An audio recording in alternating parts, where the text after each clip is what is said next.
So, week 6 is about the power of the influence of social media's role in consumer decisions. Okay.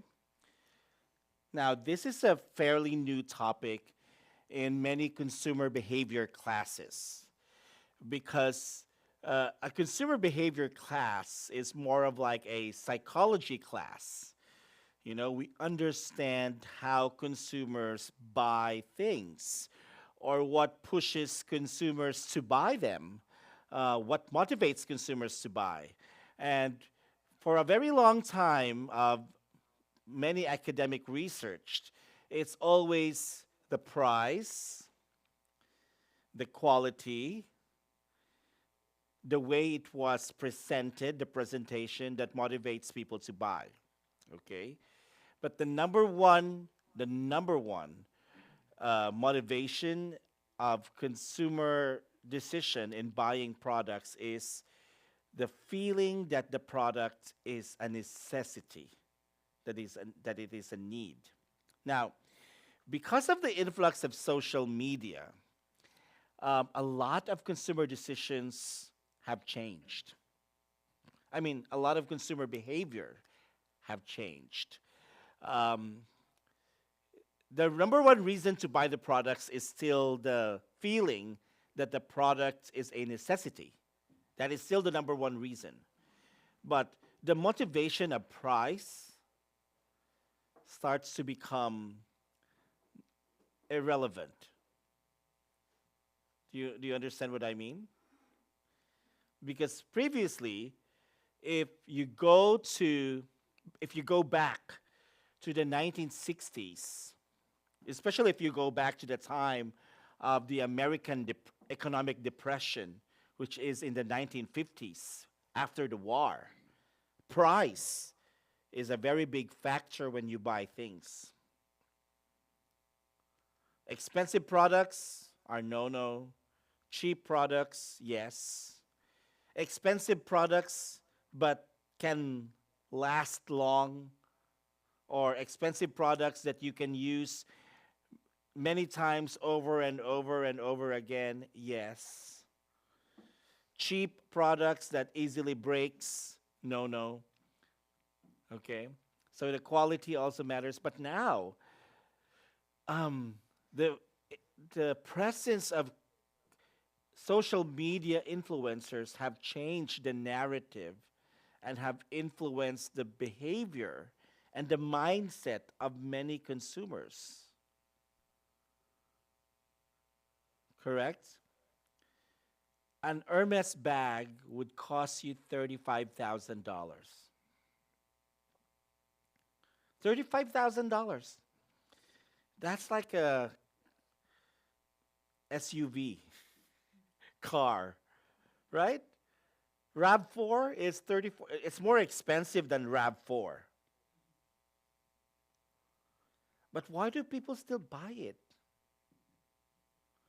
And if you're going to ask people, why do you buy it? Oh, because Kim Kardashian buys it. Kim Kardashian wears or uses Hermes.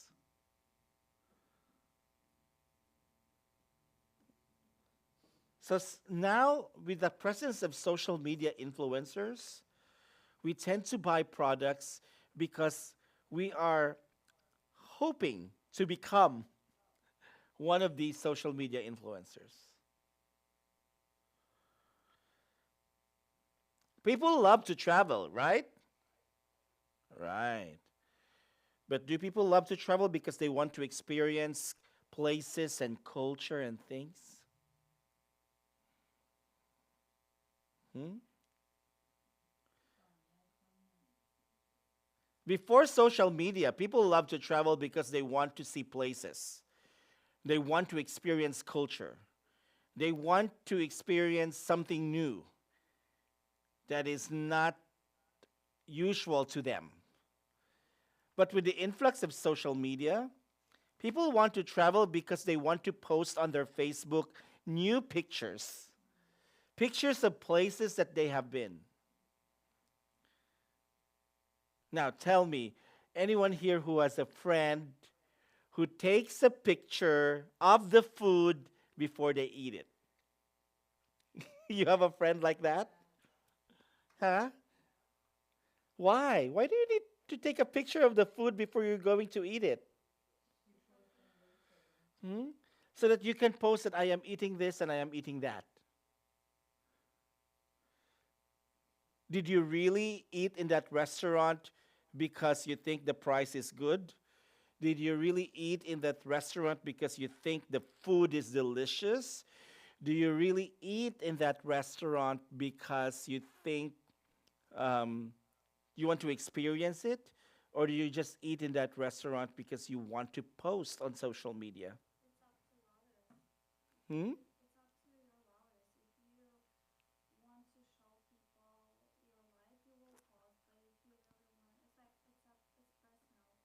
That's correct. Like,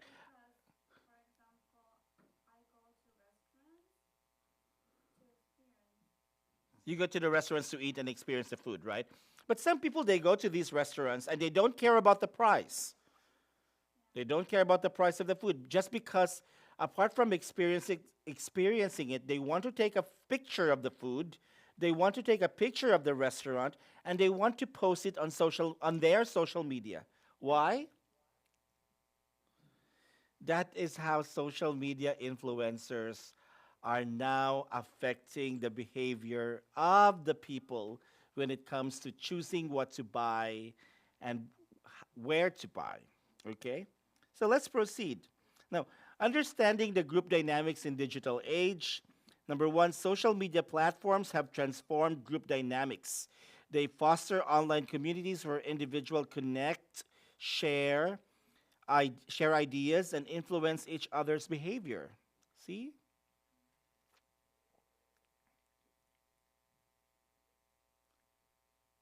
So there is now a fourth or a fifth motivation of buying things. I buy this because the people in my group, they buy it.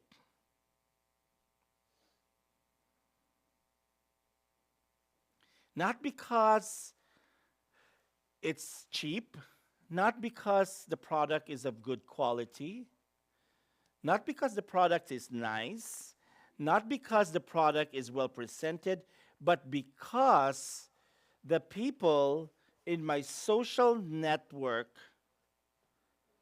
they like this product, they appreciate this product, they are using this product. So if I have one, everybody in my network or in my group will tell me I am cool or I am in, not out, but in.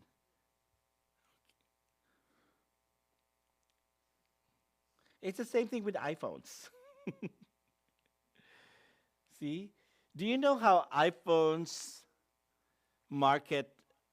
I mean, it's a very good marketing strategy. Because if you are really um, a telephone user for the purpose of calling, texting, connecting to your friends, because that's the main purpose of cell phones, right? Right? Okay. And that is the main use of cell phones. But, and all cell phones can give you that satisfaction, whether it's Samsung, whether it's Apple, whether it's Google already has its own phone, right? Yeah. So even whether it's Google, it gives you the satisfaction of its primary use. That is, you can call, you can text, and you can connect. All these phones, you can download the Facebook app. All these phones, you can download the TikTok app. All these phones, you can download your your bank's app if you want to do online banking or mobile banking. All these phones do basically the same thing. But the question is, why do people still go to with Apple? And why do people go crazy about the latest Apple mobile phone? Hmm? Apart from the brand, it's what? It's what most people use. Now, in South Korea, they're not crazy about Apple, right? South Korean students. But they're crazy about Samsung. Why? Because everybody is using Samsung. Now, if I am not using Samsung, I would not be in my group. I would not be able to understand what the other friends are talking about. Okay? Let's just say, for example, if everybody in your friends are using Apple and they start talking about, oh my God, like you have to download this new Apple app, blah, blah, blah, blah. You know, like in Apple, you can do this, you can do that, you can, and you cannot relate because you're using Samsung. Then you start feeling like, oh my God, I need to get an Apple phone.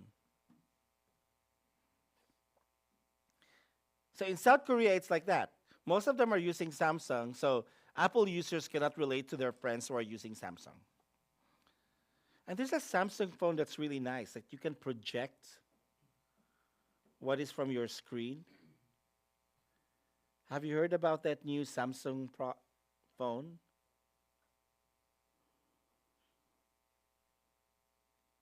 It's a very good phone. You can really project. Like if I have a class of 5 or 6, I don't need this TV. I don't need I could just use my phone and I can project whatever is in my phone on the wall.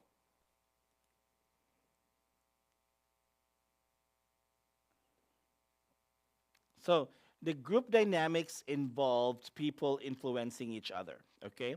Next one. Individually on online groups of information, entertainment, and validation, the groups shape individual opinions and impact purchasing decisions. See? So even during the group chats, the Facebook.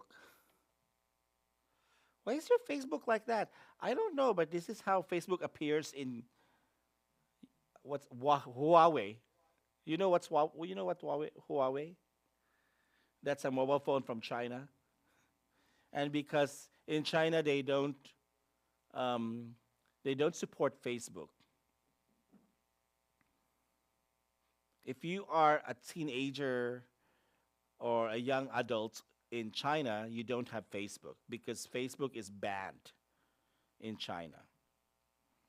So apparently, when the Huawei phones are now being sold internationally, and in the Philippines, especially in Southeast Asia, uh, where many countries are developing countries, so that means not too many of these countries are rich.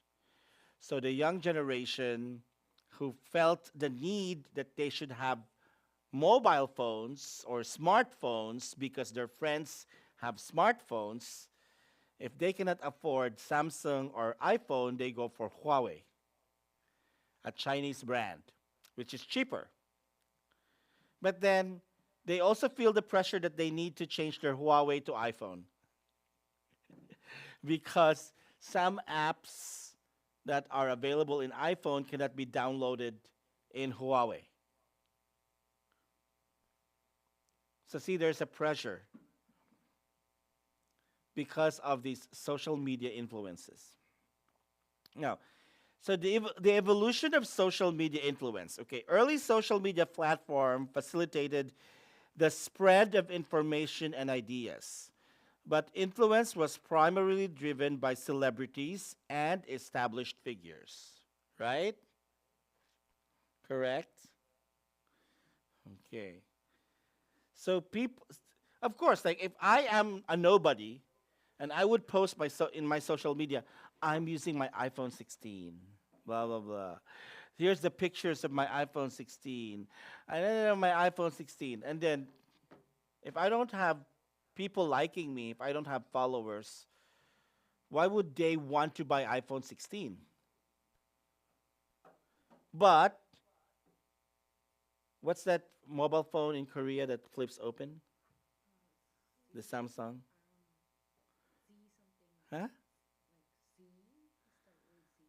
Is that the one? There's two models, the one that flips open and the other one that flips like that. It turns into like a big screen. Hmm? Yeah, the foldable Samsung. Who who are the people who endorse that phone on social media? Hmm? Who are these people who endorse that one? Like you can see them everywhere they go, in their concerts, in their videos, in their YouTubes. They're talking nonsense. They're just having fun. They're laughing, and then they will just come up with a phone and blah blah blah blah blah blah. Blah. You don't know? Mm. It's the BTS. So that's why, amongst all the models of Samsung, the foldable Samsung phone has the highest selling gross because it's BTS that's promoting them. And all the fans of BTS says, "Oh, I want a phone like that."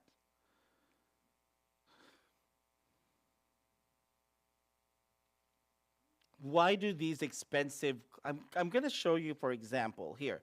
I'm just going to exit this one and then I'll show you a YouTube clip of this lady. She's Filipina.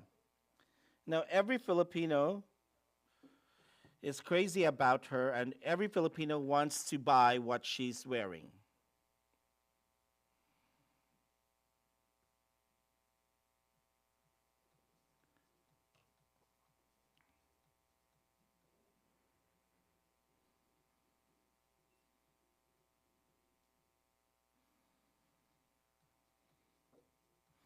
And I think there's more. Hang on. She's not a supermodel. She's only 5'2". That's how short she is. What's your height, Nauko? 5'2"? You're 5'2", right?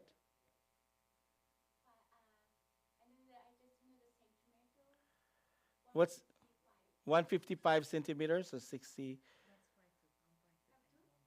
That's 5'1". You're 5. You're 5'2". Can you stand? See? So this is how short she is. I'm sorry. You're cute. You're cute. Okay. This is how short she is. She's not a supermodel. Okay.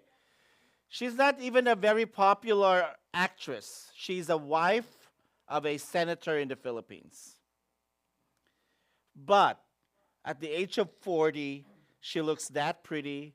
She comes up with nice clothes. And so people see her like, wow, she's making the Filipinos proud. Because, the Philippines, like we are a developing country, we are poor. And then someone from a poor country is now attending Fashion Week all over Europe and America. Someone from the poor country sits next to Anna Wintour, the fashion editor of Vogue, and someone from a poor country is like dressing up like that. Now everybody wants to dress like her, everybody wants to be like her. And all the rich people in the Philippines, they want to buy the clothes that she's wearing. All the novo rich, that means these are the people who became suddenly rich, they want to buy the clothes that she's wearing. So I'm going to show you like for example, this one.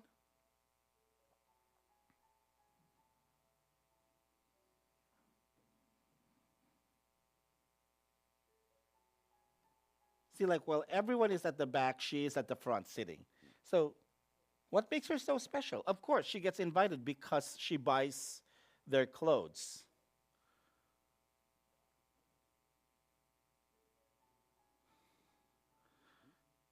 So if you've seen the movie Crazy Rich Asians, I would think she's one of those. Crazy Rich Asians.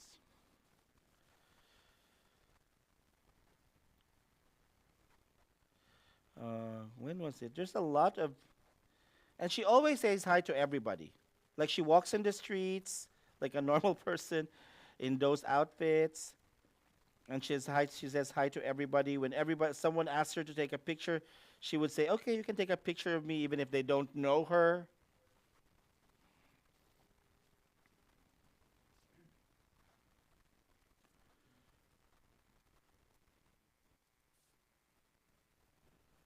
Is that her?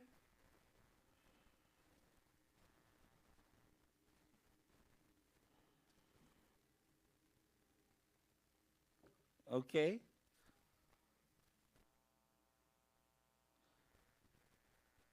I mean, she cannot walk in the Philippines wearing those clothes.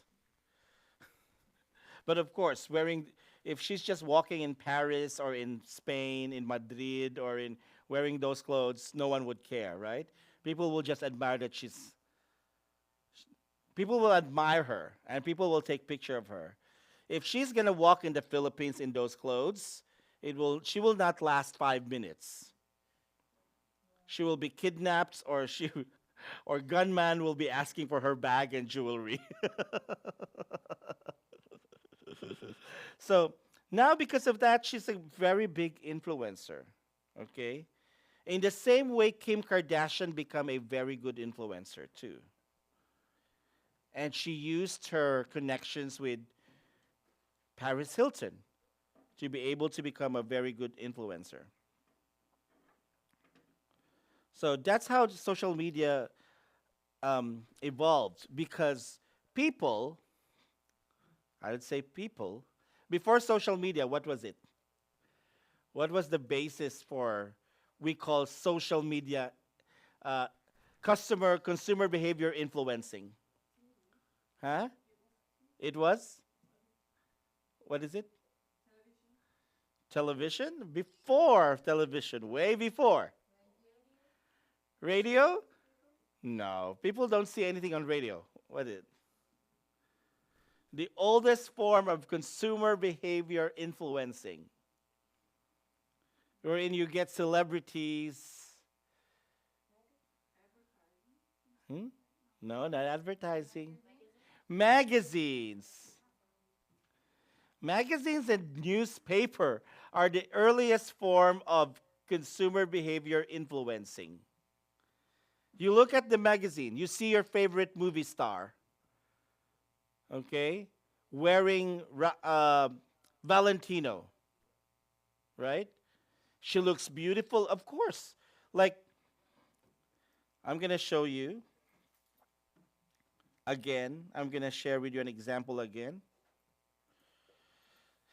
If you are talking about the origin of social media or the origin of consumer behavior influencing, this lady is the origin of consumer behavior influencing.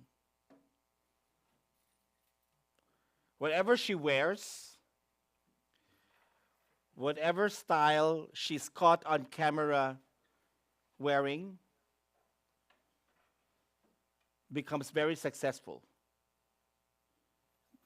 Okay? They call her the kingmaker. Because even if you're not a very popular brand, okay, let's just say you're a small time fashion designer.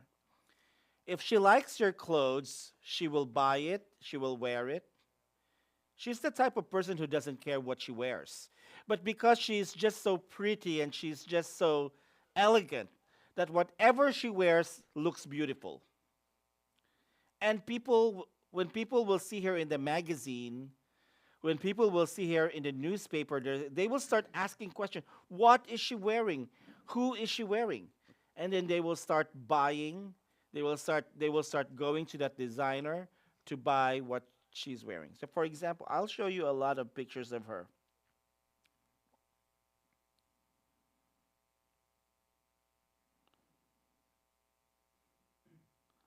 During her time in the 1950s, this design is very, very sexy. is considered very daring. Okay? Because at that time, women had to.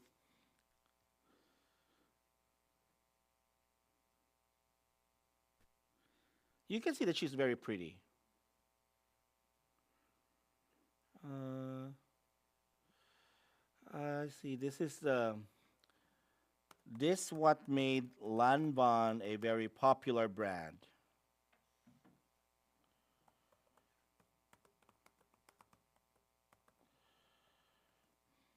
You know the brand Lanvin, right?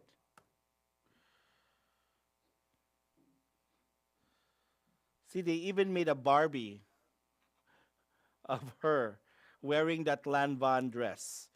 This is the very popular Lanvin. This is the back side of the Lanvin dress. This is the front side. This is it. Huh, where did it go?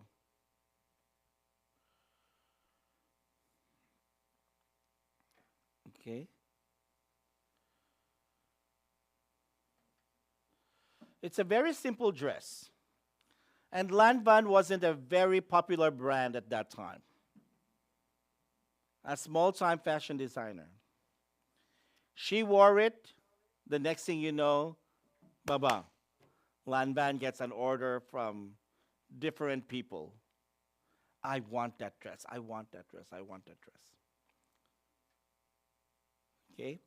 So, consumer behavior in social media may be new because social media is a new approach, but the idea of a celebrity influencing people's minds to buy, the idea of celebrities and famous people motivating consumers to buy products has been practiced and tested a long time ago.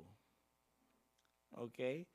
Whoever people think they like, people want to have it. People want to wear it. So, just for example,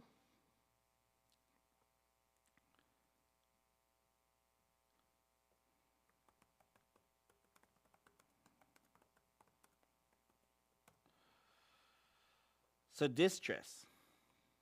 Oh, let's find a better picture. Okay? So, that dress, of course, you know her, right? She is Princess Diana. She was an icon in the 1980s. She influenced fashion. This dress is not made by Valentino, not by um, Roberto Cavalli, not even by Versace. Okay, this dress is made by a local um, designer in London known as Janet Packard, and now her brand became very, very expensive just because Princess Diana wore this dress. And what happened? Because everybody likes Princess Diana,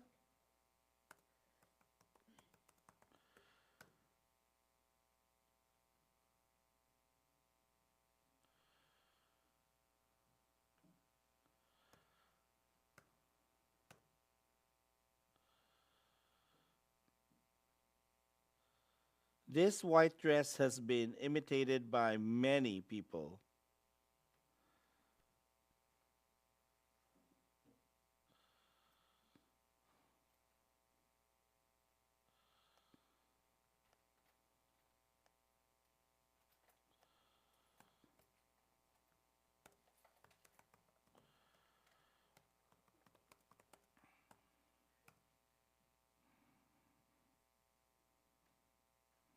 It doesn't show.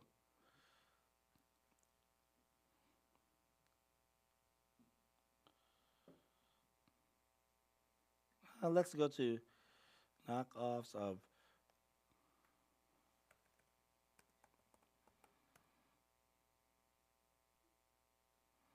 Okay. See, even Kate Middleton copied it. Maybe from a different designer.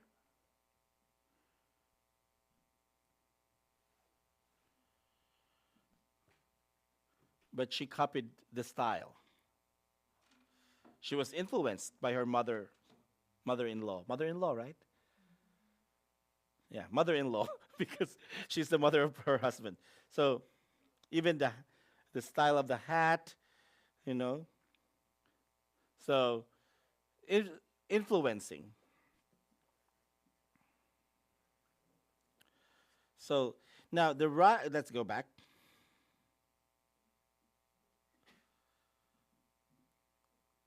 Okay. Now the rise of platforms like Instagram, but before it was very difficult to get this because you need to buy the magazine, you need to buy the newspaper, right? If you want to see your favorite celebrity, your favorite actor, actress, what they're wearing, what they're using, what car they are driving, then you need to buy the magazine. You need to buy the newspaper. However, in the present times, Facebook, TikTok, Instagram, they are for free. So you can now see for free what your favorite celebrities are using, what car they are driving, what dresses they are wearing. Do you know why Beverly Hills is very expensive? Hmm? Anyone here lives in Beverly Hills? Everyone here lives near to Beverly Hills? Oh, you live in Westwood, yes. See, you live in a very rich neighborhood. Is it a really nice neighborhood? It's nice? Is it free from crime? Is Beverly Hills free from crime? No, there's still crimes happening in Beverly Hills. But why would Beverly Hills and Westwood have prices of the real estate really high? And what makes it special from, I would say, Windsor Hills? Anyone knows where Windsor Hills is? It's near to Inglewood.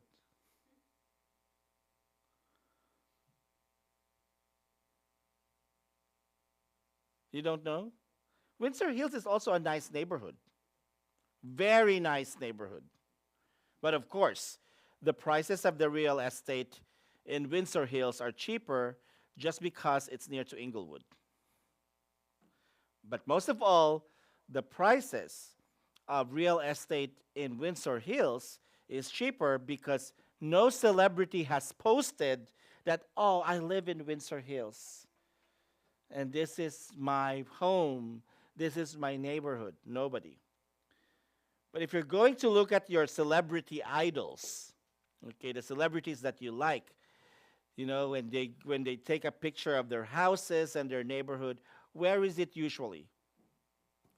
Beverly Hills, Westwood, Pacific Palisades. Now look what happened. They got burned. I'm just joking. That's not a good joke. Sorry, that's not a good joke. But you see, it doesn't mean that you live in a very expensive neighborhood. It's much better than the other neighborhoods. Because if you live in Pacific Palisades or Malibu or Beverly Hills, you are at high risk of getting the fires. But why do people still buy properties? In these places, they know that the risk of fire is very high. But people still buy properties in this area. They know that the prices of houses and apartments in these areas are very expensive. But why do people still buy? I mean, I live in Pacuema. I live in San Fernando Valley. I live 5 minutes from the hospital. I live 10 minutes from the church. I live 10 minutes from the cinema. I can cross the street, and that's already the grocery store. I live 5 minutes away from the train station in North Hollywood. No, no, no, not 5 minutes. 5 minutes from my bus stop, and then 20 minutes from my bus to North Hollywood Station. I have easy access to 24 hours public transport. At the back of my neighborhood, 1 block away, is the fire department and the police department. So, and I just live right across the grocery and the private airport called White Man's Airport. I have everything in my neighborhood, but my neighborhood is cheaper. The same thing if you live in Beverly Hills. You live near to the airport, you have groceries, you have everything. But why is Beverly Hills still more expensive than my neighborhood? Because again, celebrities live there. And people want to live there because that's where their favorite celebrities live. Calabasas was very quiet before. It wasn't that expensive until the Kardashians built a house in Calabasas. And they have this TV series called, what's that? What's the TV series of the Kardashians? Hmm?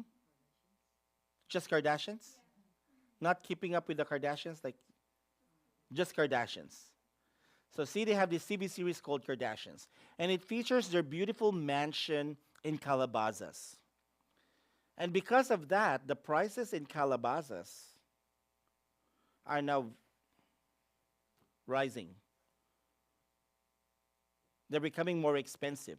And even if they're becoming more expensive, people now are looking at buying properties in Calabasas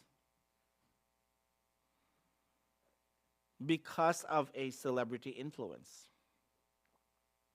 And have you heard of the story about Kim Kardashian having a coffee in this local coffee shop in Westwood near to UCLA? And then the coffee shop owner was very happy that she was there. So the coffee shop owner said, "Can I get a picture of you?" And Kim said, "Yes, you can." So they had a picture together. But then the secretary of Kim said, "Please do not post it on social media. Because if you post it on social media, we will be charging you $2 million.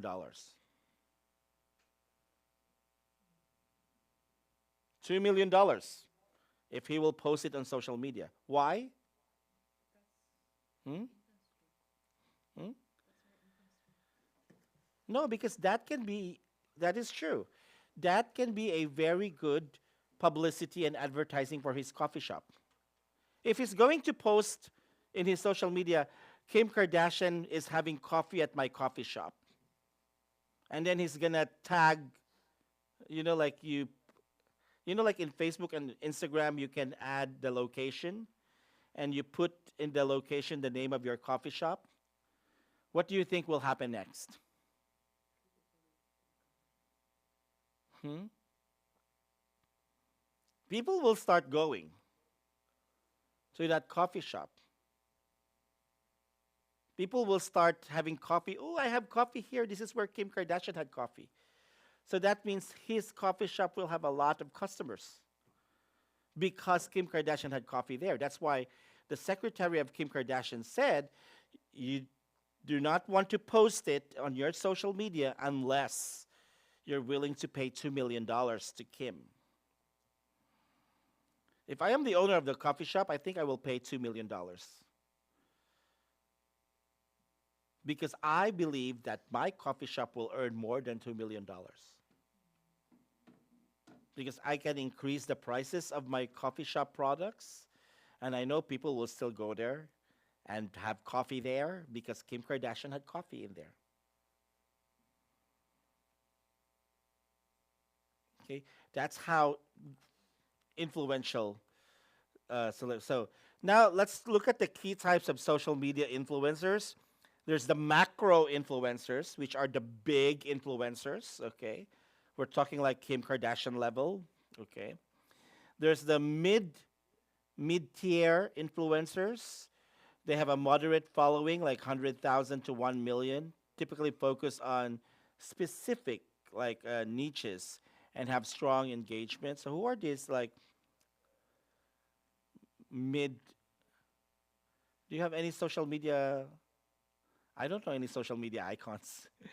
Are there any good social media icons that have a big following? Like they have 1 million followers. Hmm? I think I have. Huh? Who? Huh? Bretman? Oh, Bretman Rock. Yes. Bretman Rock, I think he's now going to the level of macro. Maybe before Bretman Rock was mid-tier and he was only like Bretman Rock is a gay Filipino American uh, social media character who does who tests makeup. You know, like makeup products. He buys these makeup products, he puts them on, and then he tells his followers that, oh, I don't like this makeup because it's this and that. So he makes like an assessment, an evaluation of every makeup product that he buys. So a lot of people who are interested in makeup, they follow him because they can learn a lesson from him that, oh, okay, maybe that brand will not be good for me because Bretman Rock says um, this kind of product is not good for these for the people with dry skin, blah blah blah blah. And he really shows what the product looks like when you apply the product on.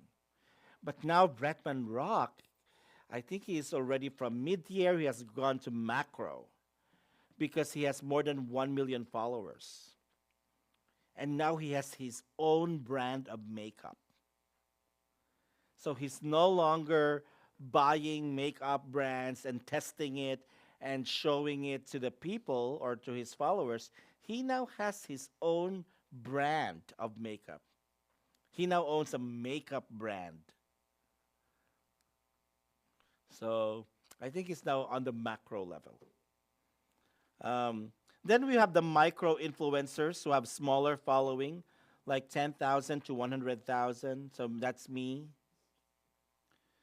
because you are all my followers, I know. But often have loyal and engaged audience and a niche area. So you follow me because you want to check the video lectures on consumer behavior, making sure that you did not miss a class. So that's me. Oh no, I'm not a micro. I'm a nano. So the micro has more followers. The nano is like a small following under 10,000. Yeah, that's me. I have a following of less than 10,000, and all of them are my students because they don't want to miss the class. That's why. So nano influencers. Um, so how influencer marketing works? Okay. Number one, brands collaborate with influencers to promote their products or services to influence the audience. Okay. I would say one of the best and most successful influencer is this kid.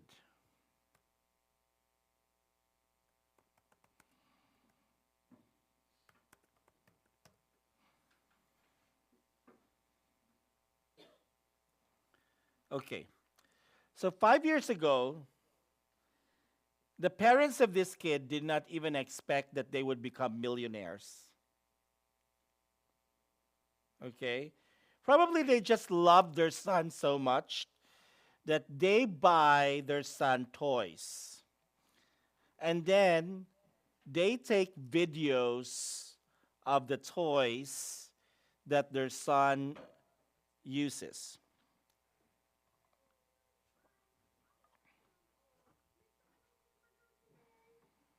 Okay, that'll be 185. Okay, here you go. Here's my McDonald's credit card. See? One hamburger coming right up. All I need. Yeah, can't wait. Is a hamburger. So they just take a video of their son playing the toys that they buy for their son, and then they ask their son like what's his thoughts or what is his idea on the toys. Like he is actually making a review or an assessment, an evaluation whether he likes the toy or not. Okay? So he plays with them. We are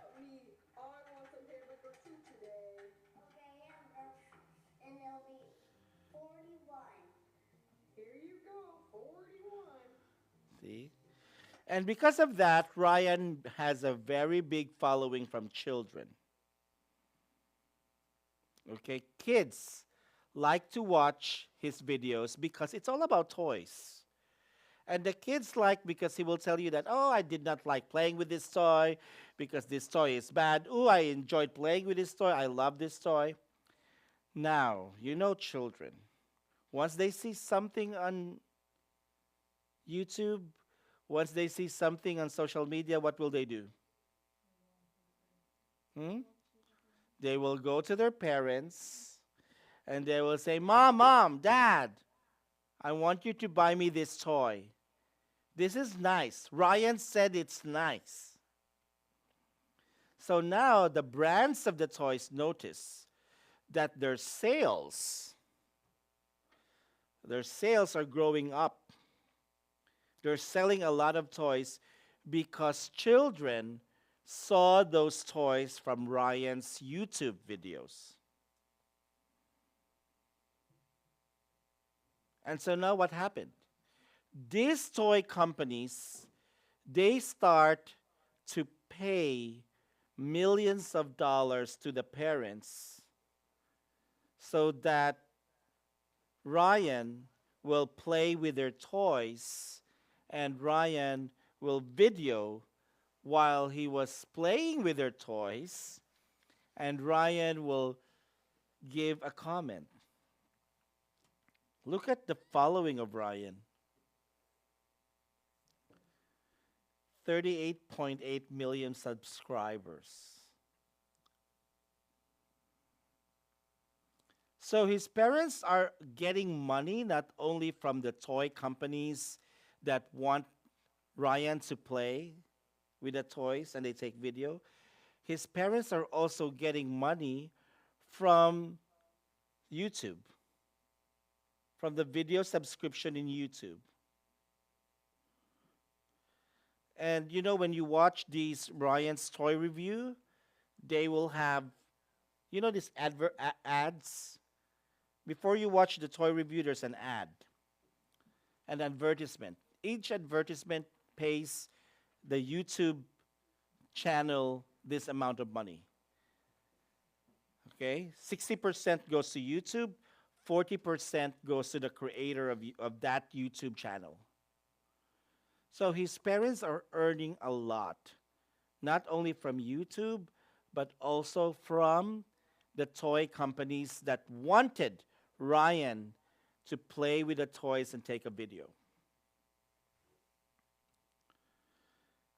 So let's see what's the net worth of Ryan.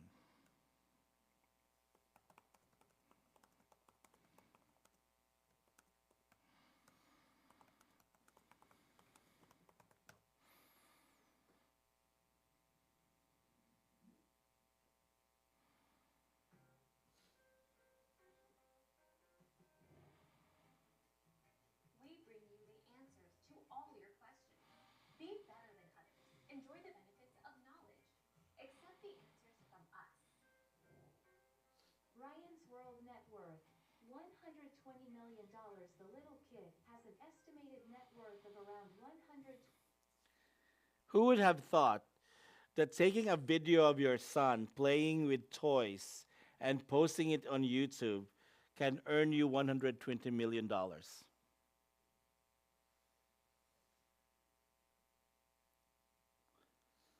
He even has more money than Bretman Rock. Bretman Rock, the makeup artist, I think he's because of his following from a lot of people who wants to hear his makeup tips, and now he owns his own makeup brand. His net worth is less than 100 million.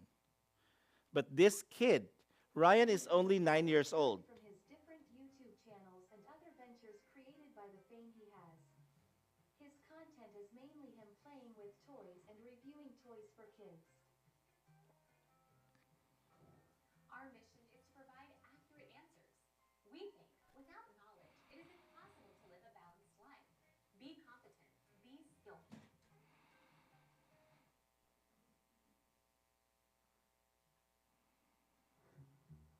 See, there's a this one. They pay you. They pay your YouTube channel. $27 million. That's how much 10-year-old Ryan Kaji made last year on YouTube. He's one of 2 kids under 10 on the Forbes list of highest paid YouTubers.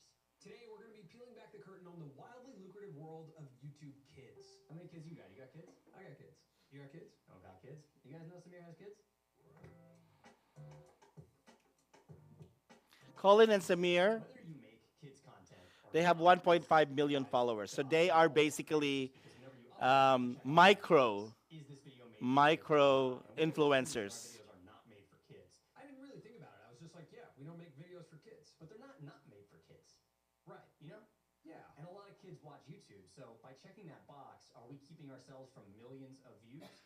Or potentially billions. I mean, Ryan's Toys has a video with over 2 billion views. It just says 2B. They don't even have room for the rest of the numbers. In total, his channel has 50 billion views. And in comparison, our channel right now has 153 million. And 5 out of the top 10 most viewed channels on YouTube are made for kids. Should we be checking that box or not? Until making this video, I never thought about that. We'll get into that later. First, let's talk about Ryan's World. So when we say Ryan's World, that's the main channel. But there's actually 10 different channels, and he makes his money in a variety of ways.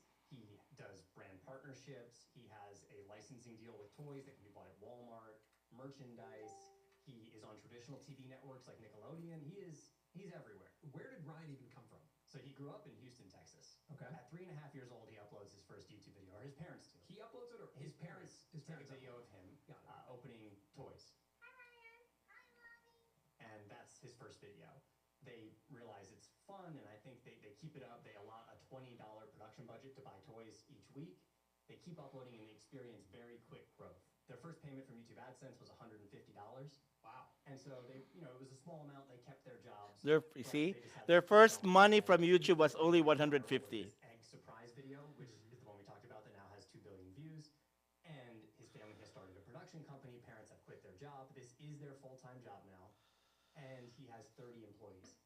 They have 30 It's much employees. more than their full-time job. I mean, this is generational wealth that they're Right. creating. Yeah, it's not a job. That's not a job. That an is empire. That is an empire. And correct me if I'm wrong, but we're talking about a $250 million empire. That's what New York Times cited. So let's talk about a few reasons why this number is even possible. The first reason is relatability, which is the same reason that regular YouTube works, right? People now follow people. And when you think about it, when we grew up, we would watch adults that would be the hosts of kids shows like Blue's Clues. Oh, hi, come on in. Blue, look who's here. Or we would watch animated shows, but we didn't necessarily know the kids that were ever in the shows. Like, you don't know their name, they're not celebrities, you can't follow them. Right. It was much more of a teacher relationship, like Mr. Rogers or Steve from Blue's Clues. Like, you were watching them engage with the kids or teach them lessons. Now what we're seeing with kids is that they want to watch other kids just do normal kid things. Play, open up toys. It's human nature to want to observe other people. And I feel like this is the first time that children have had the ability to watch other children, everyday children, in media. I wonder if it's confusing for a kid if they think at 5 years old when they're watching Ryan that they know Ryan, because they're watching another kid and learning about this other kid, and they probably refer to him as Ryan, and it's like, that's Ryan. Or do they aspire to have his life and go on the trips that he takes? You wonder if the impact that social media has on all of us as adults, are kids experiencing that too? Are you gonna let your kids watch YouTube Kids? Yeah. You think so? I mean, how do you not? I feel like every kid watches YouTube Kids. I don't know. I saw this tweet that said that the next generation is going to look back at us and how we use social media the way we look back at the last generation and how they used cigarettes. Like how they were smoking cigarettes all the time. On airplanes, indoors, just constantly needing a cigarette. Yeah. And then I thought about my own social media usage and how it's just such a natural thing that I do to just go to social. Yeah. I think there's some truth to that. And the same way that cigarettes were regulated, social media will have to be regulated, and it already is, right? Like it's already under scrutiny a lot. I think for the most part, a lot of parents are unhappy, right? Like, where's the contingent of parents who are like, yes, social media is great for my children? I mean, I think that's why YouTube Kids is a step maybe in the right direction, just because it's more of a kid-specific environment. Well, I think it's also just a slow evolution, right? Like YouTube Kids, YouTube didn't come out of the gate with a great solution for YouTube Kids, and there were a lot of problems. They started YouTube Kids in 2015. They had issues in 2019. There's more regulation now, and there will continue to be more and more regulation. Like, I think it's just a slow process of learning, how this stuff impacts us and our kids. Okay, Yeah. let's stop right there because they're talking about YouTube Kids. But as you can see, this is the latest. So Ryan's World is no longer $120 million net worth. It's a $250 million empire. And Ryan now is 10 years old. So from 3 years old to 10, for 7 years, if you are going to do business, can you raise $250 million in 7 years? If I am going to make tables and sell tables in 7 years, do you think I would make $250 million selling tables? No. So that's the power of social media influencing. They don't have their own product. In fact, I think they are richer now than the product that they advertise on their YouTube video. Right? So, oh my God. That's how great social media influencing is. Now,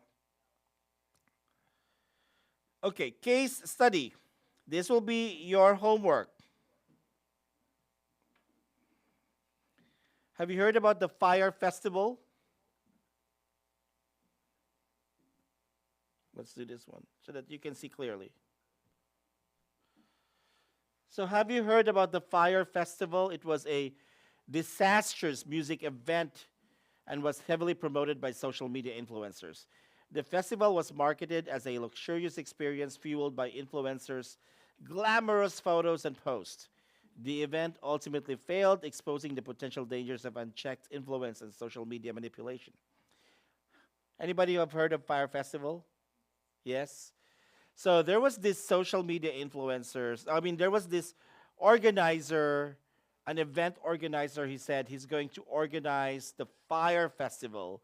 It's called Fire Festival because it's going to happen in Fire Island, New York. Okay? And he contacted a lot of social media influencers telling them that, oh, please advertise the Fire Festival. You will get this percentage of sales from the tickets, plus you and your friends can join the Fire Festival for free on VIP access. And because a lot of social media influencers trusted the organizer, they started promoting the Fire Festival. And the organizer showed pictures of the Fire Island, showed pictures of people partying, and it's going to look like this. He says he's inviting these very famous celebrities, singers, his famous bands. And so the list of the names of the bands were there. The list of the celebrities were there. The celebrities were also invited. They said, oh, do you want to play in the Fire Festival? And the celebrity said, okay, how much? And then he said, okay, that's a deal. We will give you a down payment once we finalize everything. So now they started selling the tickets. Of course, when celebrities are interviewed, are you going to perform in the Fire Festival? They said yes, because they already signed the contract that they will be performing in the Fire Island Festival. So they will say yes. Beyonce, are you performing at the Fire Island Festival? Yes, I will be there. See you there, guys. Because she already signed the contract. Okay. Because of this, it was greatly, you're a musical engineer, so you know about the Fire Island issue. It was greatly publicized by the influencers. So people said, oh my God, Beyonce will be there. Oh my God, Kendrick Lamar will be there. Oh my God, who else will be there? I don't know. Like BTS will be there. So they bought tickets. Okay, they bought tickets.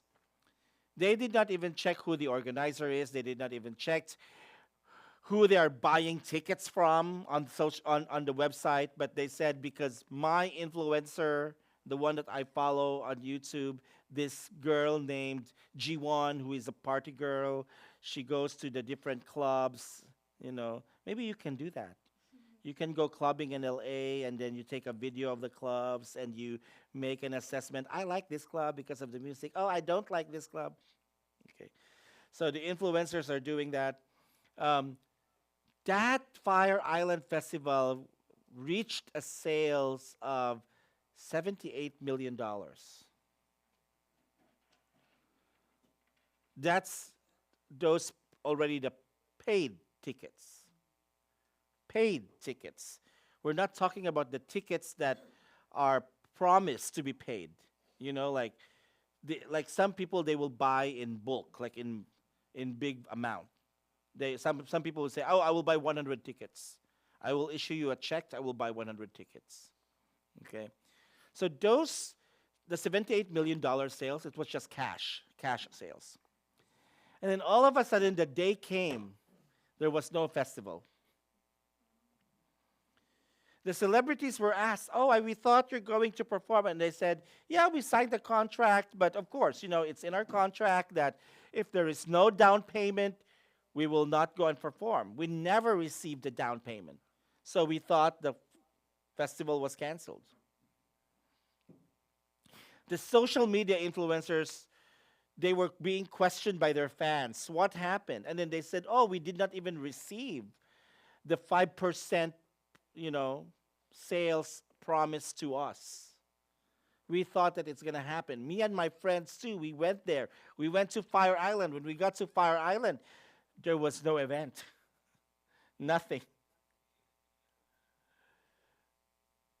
So this is what a way of explaining that because of because of social media influencing, some people do not check the product. Some people do not check the quality of the product. Some people do not even check if the product is real. They just buy it and they don't care about the price just because they are influenced by social media, by their influencers. Okay, so we are going to end the lecture now because it's already 7:40, and I know some of you need to go home very far. So I will post this week's homework and assignment. For those who are present today, you don't need to do it, okay? I really like it when you do that, Kyung-soo. It's like you won in the. Yeah, it's like you won. If I say you don't need to do the assignment, Kyung-soo will say, it's like you won the lottery. Okay. So if you are present today, you don't need to do the assignment. Those who are absent today, those are the only ones who will need to do the homework and the assignment. Okay? So clear? Now let's check your attendance so that you can go home.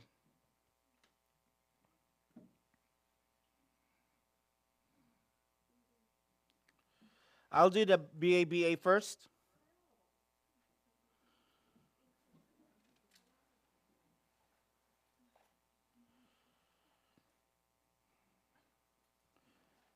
MBA students, where are you? One. I'll do your attendance next, okay? Just give me a second.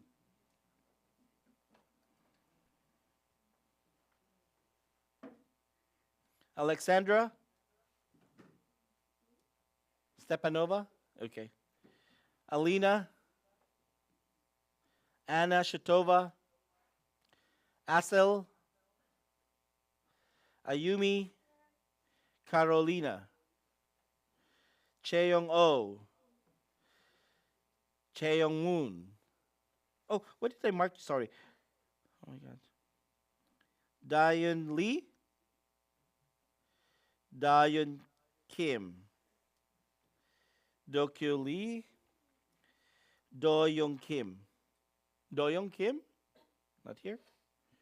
Erika Kita, she's exempted. She just gave birth. Gahi Park. There you are. Gayong Lee. Guumi Bay. Gyuyong Choi. Haewon Kim. Yejin Wang, there you are. Yon Jiseo, Yonggi Bu, Jiso Kim, Jiso, Jiwon Kim, Joseph is not here, Juan Fernando, Jung Yun Kim, Kyun Ho Lee, Kyung Soo Bae, Long Chen is not here, Luis Esteban, Lida is not here, M. Gul Ari, okay. How do you pronounce your M. Gul? It's my first name, Mary. So my name is Yuri, actually. Oh, okay. But someone make it. I'll just call you Ari. Yeah. It's easier to That's my pronounce. surname, but it's Yes. The two ladies are exempted. Min Jung Ki, Min Jung Kim. Who is Min Jung Ki? Not you? Okay. Miran Shin, Naoko, Sojun Park,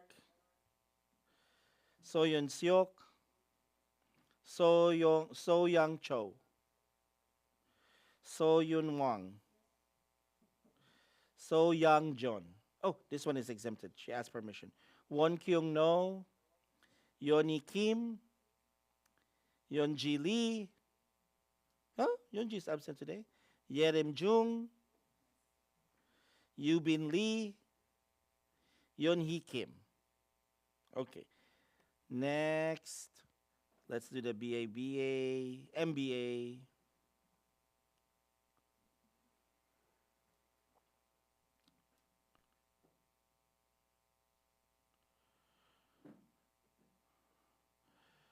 Okay. Aijan. Aijan is not here. Anastasia is exempted. Dale Policarpio. Eldana Bekova. Jero Kyle.